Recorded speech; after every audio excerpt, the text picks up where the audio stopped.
कई लोग कहते हैं महाराज जी इसका मतलब निर्धन लोग कथा नहीं करा सकते। अब हम ऐसी एक जगह कथा करके आए हैं, आपको क्या बताएं। एक परिवार है, अब मैं जगह का नाम भी नहीं बोलूंगा, उनका नाम भी नहीं बताऊंगा, बस बता रहा हूँ। इसी वर्ष की बात है, इसी साल की एक कथा हुई एक जगह निश्चित।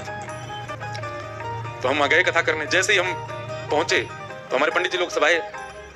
मैंने इनसे पूछा, मैंने कि वो कौन है कथा जो करा रहे हैं। तो एक आधा सा निक्कर पहने, इतनी छोटी उसकी हाइट बेचारे की, वहीं खड़ा था। बोले ये है मुखिया जजमान।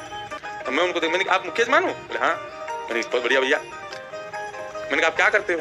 तो बोले महाराज जी हम कोई कार्य बताया उन्होंने अपना, वो करते हैं। मैंने कहा अच्छा चलो।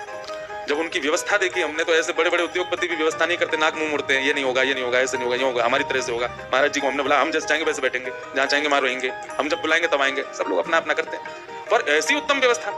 तो हमने संकोच में एक दिन उनसे पूछा, मैंने कहा आप एक बात बताओ, इतनी सुंदर व्यवस्था आपकी कैसे हुई? बोले महाराज जी हम आपसे बताना ही चाह रहे थे, हम पे तो श्री जी ने कृपा की। ये कथा हमको लाडली जी की आज्ञा से मिली है। मैंने कहा मतलब? बोले गलती से हमारे अकाउंट में 50 लाख रुपए आ गए। मैंने कहा हैं? बोले हाँ। बोले बैंक से हमको फोन आया, बोले बहुत बड़ा ट्रांजैक्शन हुआ है आपके अकाउंट में।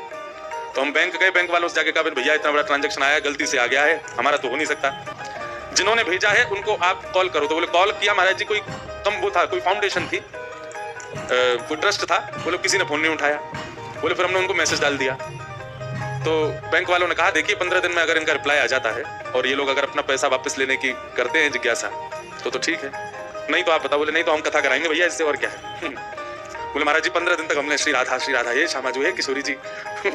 मन में ये भी भाव था कि भाई गलत पैसा यूज नहीं करना, वो व्यक्ति जिसका भी ये बेचारा ले ले वापस। लेकिन मन में हो रहा था हे श्यामा जी कथा तो हम करा लेंगे, लेकिन हमको ऐसी करानी कि पूरा शहर आवे, सबकी भोजन की व्यवस्था हो, सबका लंगर हो, सबका भंडारा हो, और हम महाराज जी कथा सुनते हैं, हम इनको पूरे इनकी मंडली आवे, सब आवे, हमारा इतना खर्चा नहीं, खर्चा व्यवस्थाओं का खूब है। तो बोले महाराज जी 15 दिन हो गए, कोई फोन कॉल। बैंक वाले बोले आपको तो बधाई है, अब इसका टैक्स वगैरह जमा करवा देना जो भी है।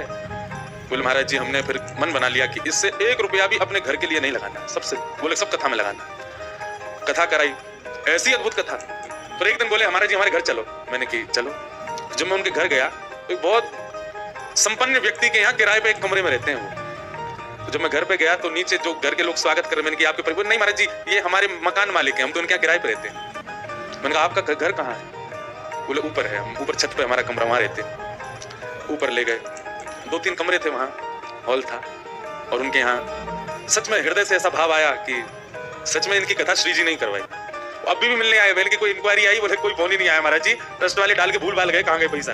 हमको तो लग रहा है वो ट्रस्ट भी श्री जी ने ही बनवाई होगी और वो हमसे कथा करवानी थी उनके। अब आप आश्चर्य मानेंगे, विश्राम वाले दिन वो आए मेरे पास, बोले महाराज जी हमारे इतने पैसे भी बच गए, उसमें से क्या करें। मैंने कहा ये व्यक्ति चाहता तो एक घर बना सकता था, व्यक्ति चाहता तो अपने सब कार्य पूरे कर सकता था।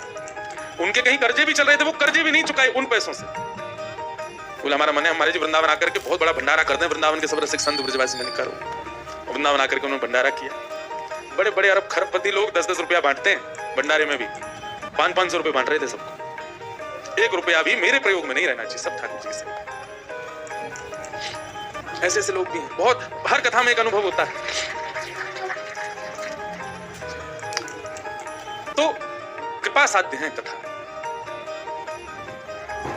आप लोग भी जपना शुरू कर दो, आपके अकाउंट में भी आ जाए गलती से।